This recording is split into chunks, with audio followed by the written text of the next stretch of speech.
Olá pessoal, então prosseguindo aqui as aulas do investidor de alta performance na minha ausência, vamos aqui à aula de quantas ações. Essa na verdade é uma pergunta muito recorrente para os investidores que estão montando uma carteira de ações. Essa aula é um pouco longa, então eu dividi ela em duas, né? Então nessa primeira parte e depois continua na aula seguinte, tá ok pessoal? Fique aqui com a aula de hoje então, quantas ações. Para mais informações é só acessar o meu site josecobori.com.br.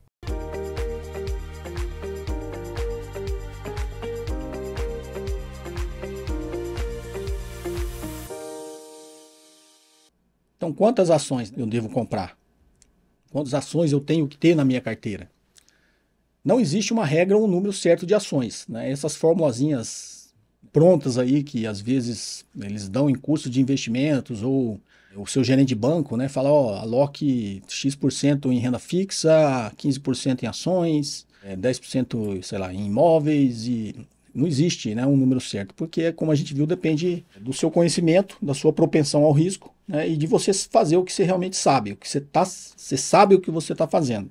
Então não existe uma regra, um número certo de ações. Alguns conselhos apenas. Você não pode diversificar demais, porque você vai começar a ir em direção de empresas desconhecidas somente para atingir essa média de diversificação. Então, se alguém te dá um número mágico, fala, ó, você tem que ter 30 ações na sua carteira. Quem investe no índice Bovespa tem um índice Bovespa todo, né? Tem lá 65 a 70 ações na carteira. Mas, sei lá, uma corretora fala para você, ó, você tem que ter 30 ações na sua carteira. Às vezes você consegue analisar e entender do negócio ali a sua atenção de 10 empresas. Mas para atingir essa meta de diversificação, você sai comprando um monte de ações que para você é desconhecida. Você não conhece aquele negócio, você não sabe avaliar, você não tem um feeling e uma intuição para saber se aquele é um bom negócio.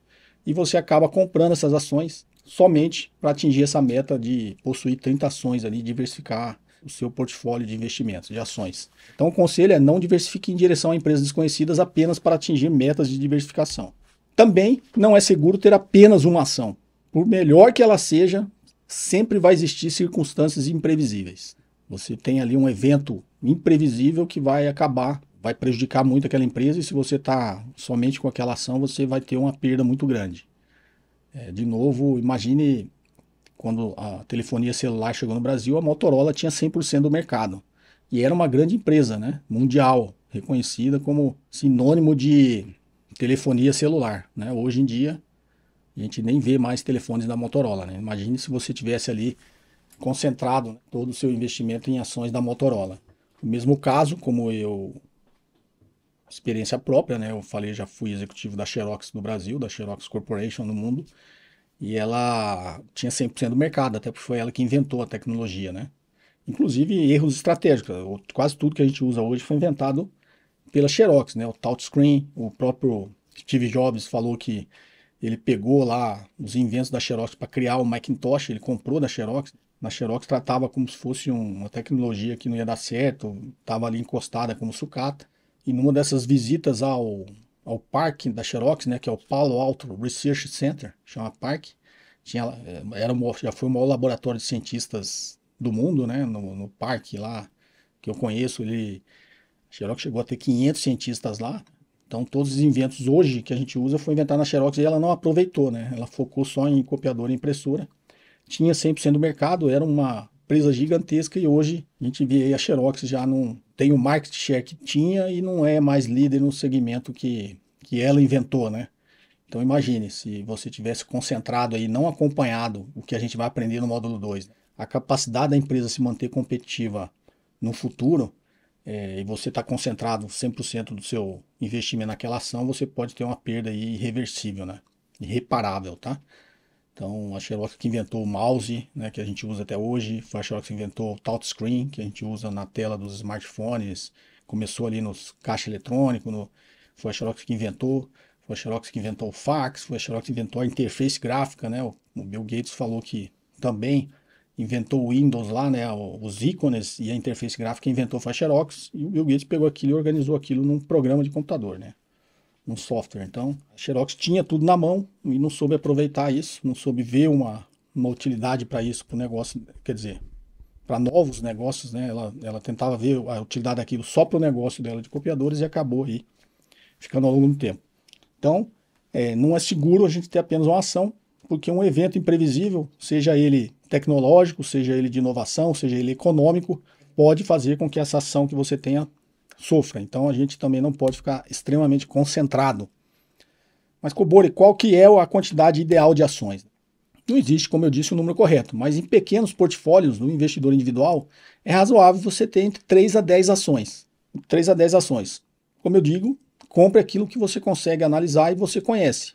Se você procura empresas de crescimento rápido, que podem multiplicar o seu patrimônio por mais de 10 vezes, é óbvio, quanto mais ações, maior a sua probabilidade. Né? Digamos, você compra lá, você descobre 5 ou 6 empresas de crescimento rápido, que você imagine novas tecnologias, uma empresa inovadora, que elas podem aí ter um crescimento rápido, e como você está pegando a empresa ali nos seus estágios iniciais daquele ciclo que a gente aprendeu, né, o ciclo de um setor ali, ela está ali, saiu ali da parte já de criação da empresa, de inovação, e está querendo começar a entrar naquela fase de crescimento rápido. Você conhece do negócio, você é alguém envolvido com, sei lá, tecnologia, você é envolvido no sistema financeiro, você consegue avaliar bem aí as características de uma dessas fintechs ou uma empresa de tecnologia, e você seleciona ali 5 que você acredita que seja empresa, vai ser uma empresa aí que vai multiplicar o seu patrimônio. Então, a recomendação é melhor você, em vez de se acreditar numa só, que aí é meio binário, né, ou dá certo ou não, de repente você ter 5 empresas dessa no seu portfólio, você tem uma probabilidade maior que uma dessas 5 aí realmente dá aquela explosão, que é o que todo investidor quer, né? Aquela empresa que cresce, multiplica o seu patrimônio 10, 20, 30 vezes. E aí ela acaba compensando ali, de repente, um crescimento menor das outras, ou até, de repente, um prejuízo que você tem nas outras. Então, empresa de crescimento rápido, a gente vai ver, ela tem um risco alto, mas tem uma oportunidade de retorno muito alto também, tá? Então, se você é um investidor que procura por essas empresas e gosta desse tipo de empresa, quanto maior a quantidade delas que você tem, maior a probabilidade de você multiplicar seu patrimônio. Mas sempre dentro desse limite aí que eu estou dizendo, de 3 a 10 ações. E aí, um limitador, tá? Nunca coloque, isso é um conselho até do Peter Lynch, nunca coloque mais de 30 ou 40% dos seus recursos em ações de crescimento rápido. Você não vai pegar lá, você tem 10 mil reais, 100 mil reais e colocar tudo em empresa de crescimento rápido. Não, pega ali entre 30%, no máximo 40% e aloque nesse tipo de ação, tá? De crescimento rápido. Mantenha sempre um mínimo de 20% em ações de empresas confiáveis. Empresas confiáveis, aqui a gente está relembrando aqueles conceitos que vocês viram nas aulas passadas. Empresas confiáveis, geralmente empresas grandes, né, já estabelecidas no mercado, sejam elas de setores tradicionais ou não. Mas são empresas grandes, estabelecidas, têm um histórico confiável, são empresas aí que já têm um certo domínio de mercado. É óbvio que, como eu falei, você vai escolher uma empresa confiável, mas que mantenha os seus bons fundamentos, né? Mantenham as suas características econômicas favoráveis e duradouras no longo prazo, que a gente vai, óbvio, lá na frente aprender a identificar cada detalhe desse, que é só para a gente ver mais ou menos como você pode montar um portfólio de ações. Então mantenha sempre um mínimo de 20% em ações de empresas confiáveis. Elas têm aquela característica que eu disse, elas são mais defensivas, né, num cenário ali de aversão ao risco, num cenário até de recessão e crise econômica. Ações cíclicas podem ter baixo risco e altos retornos, ou alto risco e baixos retornos. Então aquela relação de risco e retorno assimétrico é tanto para o bem quanto para o mal. Isso vai depender do quê? Da sua aptidão de antecipar esses ciclos. Então você precisa ter um conhecimento um pouco mais apurado sobre ciclos econômicos, porque se você de repente pega ele, aporta o seu dinheiro numa ação cíclica dessa, que está saindo ali do momento de baixa para pegar aí um ciclo de alta na economia, você vai ter, teoricamente, um baixo risco e um alto retorno. Mas a maioria dos investidores, como eu disse, tomados pela emoção, acaba fazendo o inverso. Né? Ele entra no momento antecipado ali, erradamente do ciclo, em que de repente o ciclo está saindo do ciclo de alta e entrando no ciclo de baixa, e se ele aportar naquele momento, ele vai ter um alto risco e um baixo retorno. Porque depois que você aportar lá em cima, a ação cair, por mais que você mantenha ela na sua carteira, a gente vai ver, ela vai levar muito tempo para voltar àquele estágio inicial. A gente costuma fazer uma continha matemática, por isso que quem opera muito mercado no curto prazo acaba perdendo muito dinheiro, fica naquele jogo de compra e venda de ações, além de todo o custo que está envolvido, né?